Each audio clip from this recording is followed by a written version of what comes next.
अस्सलाम वालेकुम नाज़रीन, मैं तुहाडा अपना इमरान सावन ते पंजाबी व्लॉग लैके हाज़र हाँ तुहाडी खिदमत दे विच। मेरे व्लॉग हमेशा अदबी शख्सियत ते हुंदे ने, पर जिहड़ा अज व्लॉग मैं करन जा रहा हाँ इहदे विच इन्हां दा साडे सज्जणा मित्रां दा दोस्तां दा तल्लक भावें शेर नाल नहीं, पर उन्हां दा तल्लक अदब नाल ते मेरी सोहनी धरती पंजाब नाल जरूर है। सर्दियों में असीं सूरज लभ रहे हुंदे हां सेकण वास्ते, पर अजकल सूरज बंदे लब लब के सेक रहा है। जिन्नी गर्मी पै रही है, भरा भरा नाल तहम्मुल नाल गल नहीं करदा। तपदी हुई सड़क ते अग बरसांदे हुए समान दे थल्ले खलो के लोकां दी खिदमत करना ते पूरे प्यार मुहब्बत नाल बोलना यह बहुत वड्डा काम है। सियाणे कहंदे ने कि पंजे उंगलां बराबर नहीं हुंदियां। साडा एक बहुत वड्डा अलमिया है कि असीं लोकां वास्ते जज ते अपने लिए वकील बन जांदे हां। साडे पाकिस्तान विच एक इदारा है जिहदे बारे साडी आवाम दी हमेशा सोच जिहड़ी है नैगेटिव रही है। वो इदारा है पुलिस दा। हर थां ते हर तरह के लोग पाए जाते हैं, जिथे माड़े होण उन्हां दे नाल चंगे भी जरूर होंदे ने। किसी सूफी ने आख्या सी कि कुछ चंगियां लोकां दी वजह तो यह दुनिया कायम हो दायम है। मैंने पिछले त्यार गोजरे जाने का इतफाक होया, कुछ अदबी दोस्तों मिलना सी, और गोजरे की धरती होए जिन्हें सैफुल्ला चीमा, अहमद शवाद खावर जी, असलम गजाली, फारूक आबद, शौकत मुगल साहब, राजे यूसुफ कमर साहब, अबरार पारस, आमर रियाज इस तरह के अदबी लिखारियां जन्म दिता है। गल कर रहा कि गोजरे मैनू जाने का इतफाक होया। गोजरे तो कोई 18 किलोमीटर पिछे पेंसिल रोड के उत्ते मेरी मोटरसाइकिल पैंचर हो गई, तो मैं वो पैंचर मोटरसाइकिल नूं लैके खिचदा धुंदा रोड के उत्ते जा रहा सा, ते मेरा ध्यान पिया पेट्रोलिंग पुलिस वाले ने गड्डी खड़ी सी ते उहदे एहलकार हर आंदे जांदे राही नूं रोक रहे सन। मैं पहले वेख के हैरान भी होया ते परेशान उस वेले होया जदों उन्होंने मेरी गड्डी नूं हाथ दे के मैनूं कहा कि वीर जी गड्डी साइड ते लाओ। मैं गड्डी साइड ते लगा दी। गड्डी साइड ते लगाने तो बाद उन्होंने मैनूं पूछा कि किधरों आ रहे हो जनाब? मैं कहा जी लैलपुरों आ रहे हैं ते गोजरे जा रहे हैं। उन्होंने कहा अच्छा जी, ते की होया तुहाडे नाल? मैं कहा होना कि गड्डी पैंचर हो गई है वीरे, 1 किलोमीटर तो पैदल गड्डी खिंच के लैके आंदा पिया।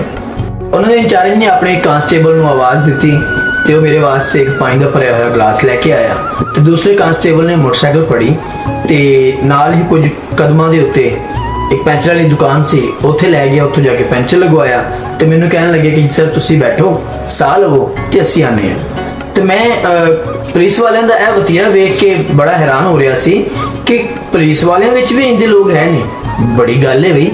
इंचार्ज दे कोलों मैं उन्हां दा नाम ते उन्हां दे एहलकारां दा नाम पुछया, तो फिर उत्थे बैठ के मैं जो काम कर रहे सन उत्थे मैं उन्हां दी तस्वीरां लैंदा रहा, ते उन्हां नूं ऐ नहीं सी पता कि मैं उन्हां दे उत्ते व्लॉग बनावांगा।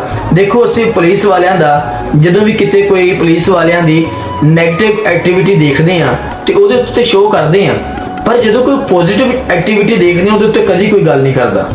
मैनूं एक इन्हां दी गल बड़ी चंगी लगी ते मेरा दिल कीता कि मैं इहदे उपर व्लॉग करां, प्रोग्राम करके तुहाडे सामने एक आ भी चेहरा लैके आवां कि साडे नामे ज़माना इदारा है, इहदे बारे जिहड़ी साडी राय है ओनू मैं सामने लैके आना चाहता सी। मैनूं यह गल इन्नी चंगी लगी कि मेरा दिल कीता कि मैं व्लॉग करां इहदे उपर, ते अपने सज्जना मित्रां नूं, अपने नाज़रीन नूं इस तस्वीर का दूसरा रुख भी विखावां, क्योंकि असीं हमेशा तस्वीर की एक साइड वेख रहे हुंदे हां, तस्वीर का दूजा पासा नहीं वेखदे।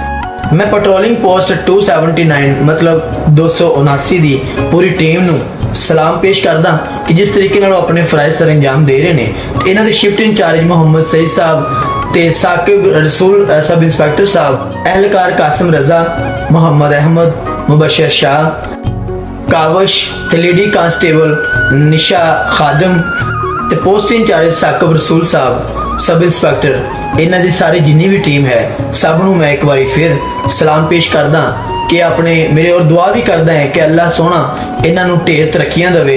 और साडे इदारियां नूं चाहिदा भी है कि इस तरह के लोग जिहड़े कि अपने फर्ज नूं जिम्मेदारी और अपना हक समझदे होया, अपना फर्ज समझदे होया निभा रहे ने, इस तरह के लोगों नूं तरक्कियां देनियां चाहिदियां ने ताकि साडे मुआशरे दे विच सुधार पैदा हो सके।